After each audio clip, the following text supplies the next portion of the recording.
నమస్తే, welcome to Leo. మనతో పాటు ఉన్నారు సీనియర్ జర్నలిస్ట్ డివి శ్రీనివాస్ గారు. సార్ నమస్తే. సార్ నమస్తే.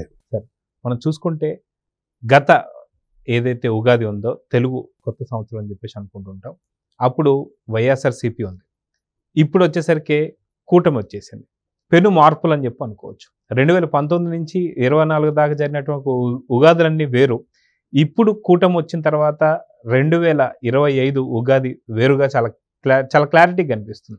అయితే గత ఉగాదికి ఇప్పుడు ఉగాదికి ఉన్నటువంటి తేడాలు ఏంటి, వచ్చే ఉగాదికి అసలుకి పార్టీ ఉంటుందా ఊడిపోతుందా వైసీపీ అని చెప్పేసి చాలామంది చర్చించుకుంటున్నారు. అది కాక ఇప్పుడు చూసుకుంటే ముందస్తు బెయిళ్ళు, అదేవిధంగా జైలు యాత్రలు లేదా హాస్పిటల్ యాత్రలు చూస్తూ వస్తున్నాం. మొత్తానికి వచ్చే ఉగాదికి అంటే విశ్వవసు నామ సంవత్సరంలో మనం ఏం చూడబోతున్నాం, ఏంటి మీ యొక్క పరిశీలన ఎలా ఉందంటే ఏం చెప్తారు? ఉగాది పండుగ సందర్భంగా రాజకీయ పార్టీల యొక్క పనితీరు, వాటి భవిష్యత్తు ఒకసారి పునశ్చరణ సమీక్ష చేసుకుంటే గత ఉగాది చంద్రబాబు మరి చేదు మిగిల్చింది, జగన్మోహన్ రెడ్డికి తీపి అంటే అప్పుడు ఉగాది పచ్చడి. ఇప్పుడు ఉగాది చంద్రబాబుకి తీపి, జగన్మోహన్ రెడ్డికి చేదుగా ఎలా పరిణమించింది, అసలు ఏంటి దీనికి కారణాలు, స్వయం కృతాపరాధాలు ఎంతవరకు వీటికి దోహదపడ్డాయి?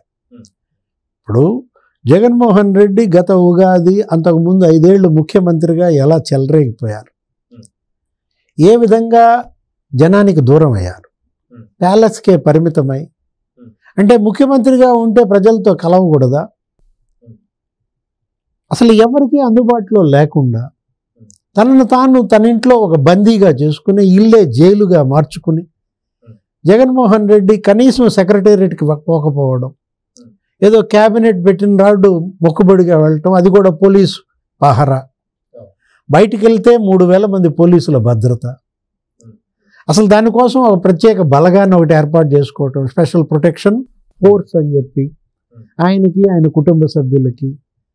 అంటే అంత భయం, అధికారం జగన్మోహన్ రెడ్డిలో భయాన్ని పెంచిందా? అవినీతి కుంభకోణాలు జగన్మోహన్ రెడ్డిని ఇలా భయపెట్టేలా చేశాయా? ఎందుకంటే కేసులు, ఇప్పుడు పాత కేసులు సరే, సిబిఐ 12 ఛార్జ్షీట్లు, ఈడీ 9 ఛార్జ్షీట్లు, అవేటో తీర్పులు వస్తుంటాయి. ఏది ఆల్రెడీ మన Gali Janardhan Reddy case OMC Obulapuram mine, అది రేపు ఎప్పుడు 6వ తారీఖు తీర్పు రాబోతుంది. ఇప్పుడు జగన్మోహన్ రెడ్డి పాత కేసులన్నీ మళ్ళా కదులుతున్న నేపథ్యంలో కొత్త కేసులు వచ్చి పడుతున్నాయి. వరుస పెట్టి అతని మాజీ ఎమ్మెల్యేలు, అతని మాజీ మంత్రులు జైళ్ల పాలవుతున్నారు. అంటే కబ్జాలు, భూముల కబ్జా, ఇళ్ల స్థలాల కబ్జా, గనుల కబ్జా, డిస్టిలరీల కబ్జా, నీకు ఏకంగా పోర్టు కబ్జా, సెజ్ కబ్జా, ఎలా బెదిరించి తుపాకీ చూపి వాళ్ళ ఆస్తులు వీళ్ళు ఆక్రమించుకోవటం, బాధితులంతా ఇవాళ ఏకం కావడం. ఇప్పుడు ఇవాళ ఏంటి, జనానికి దూరమైన జగన్మోహన్ రెడ్డి ఏంటి జైలుకి వెళ్ళక తప్పదా?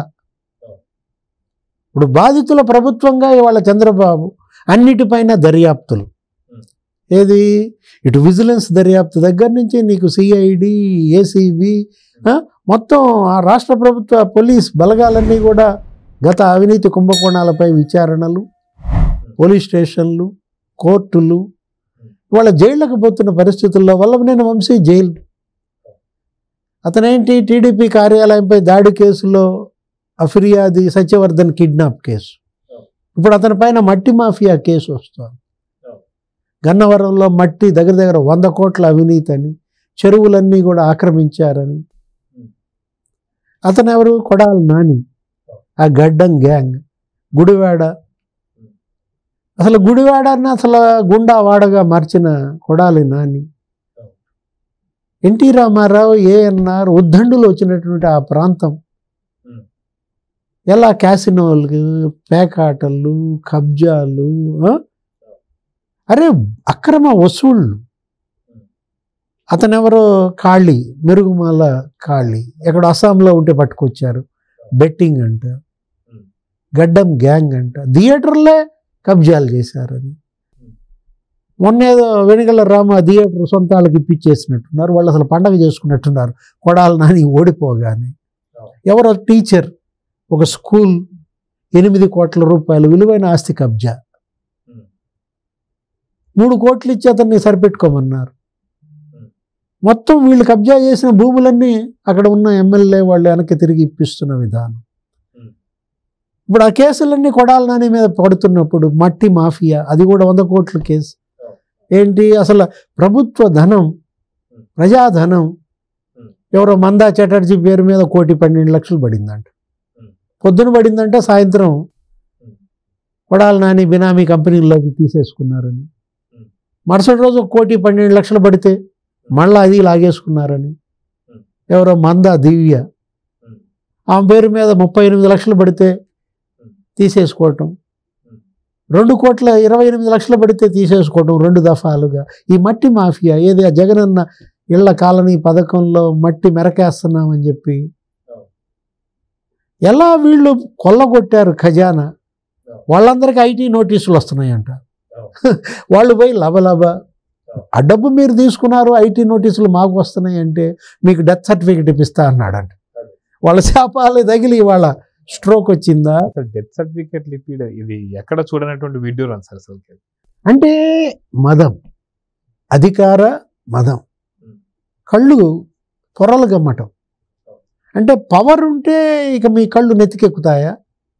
ఇప్పుడు ఏం జరుగుతుంది? పవర్ పోయింది, ఇప్పుడు వెంట పడుతున్నారు, పోలీస్ పారిపోతున్నారు. అసలు ఎందాక పారిపోతారు? ఎక్కడికైనా పారిపోతారు? అసలు మీరు ఎమ్మెల్యేలా, మీరు మాజీ మంత్రులా, మీరు నియోజకవర్గంలో మీరు ఉండలేకపోతే పారిపోతే, ఇప్పుడు ఇవాళ ముందస్తు బెయిల్స్ అని వీళ్ళ కోసం పారిపోయే వాళ్ళని పట్టుకురావడానికి రెడ్ కార్నర్ నోటీసులు, Shamshabad airport, Gannavaram airport, Bengaluru airport, AP పోలీసులు అక్కడ పహరా, తప్పించుకు విదేశాలకి పోతున్నారు అన్నట్టుగా. ఇప్పుడు ఏంటి పరిస్థితి? ఎందుకు తెచ్చుకున్నారు?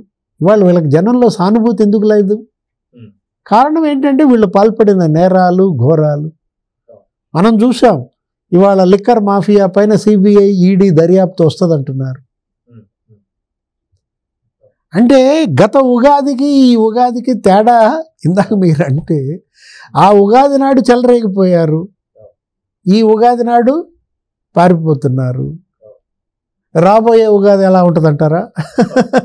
రాబోయే ఉగాదికి అసలు పార్టీనే ఉంటుందా అనేది ఏపీ ప్రజలకు సంబంధించిన చర్చ నడుస్తుంది సార్. అంతే కదా. ఎందుకంటే అందరూ ఇవాళ జగన్మోహన్ రెడ్డిని వదిలేసి పారిపోతున్నారు, వేరే పార్టీల్లోకి వలస వెళ్ళిపోతున్నారు. డిప్యూటీ సీఎం వాళ్ళ నాని తెలుగుదేశంలో జరిపాడు. అరే ఎక్కడో దాకేందుకు విజయసాయిరెడ్డి జంప్?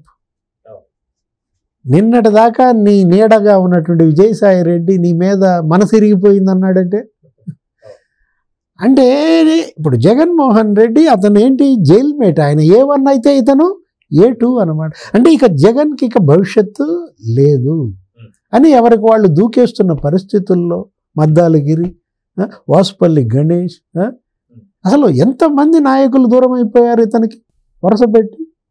అంటే ఎన్నికలకు ముందు మారిపోయారు, ఎన్నికల తర్వాత మారిపోతున్నారు. ఎవరైతే జగన్ను వదిలేశారో వాళ్ళకి భవిష్యత్తు. గెలిచారు.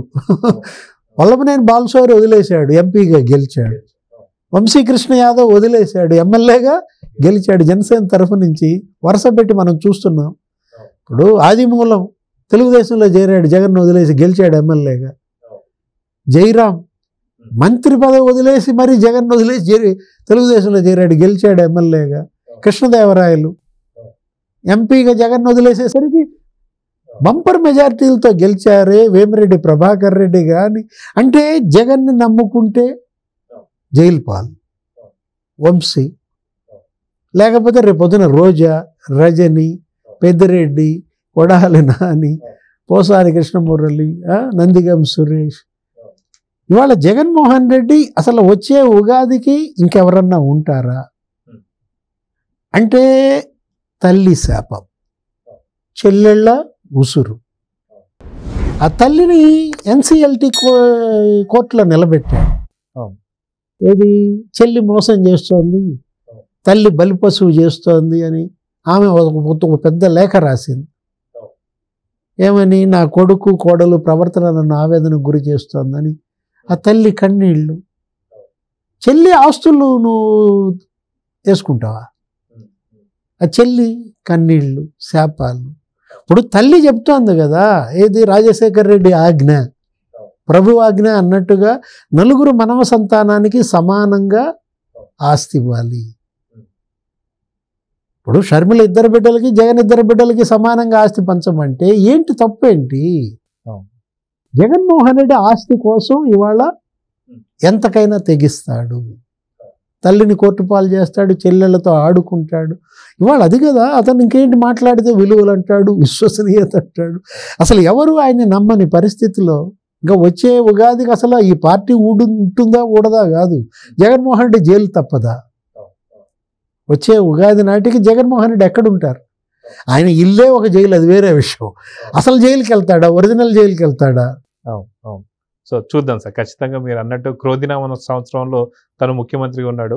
విశ్వావసు నామ సంవత్సరంలో బాబు గారు కూటమి ఇప్పుడు ప్రభుత్వంలో ఉంది. నెక్స్ట్ వచ్చే ఉగాది కల్లా జగన్ నిజంగా జైల్లో ఉంటాడా లేదా అనేది చూద్దాం మరి. నమస్తే sir. Please subscribe to Leo News for more videos.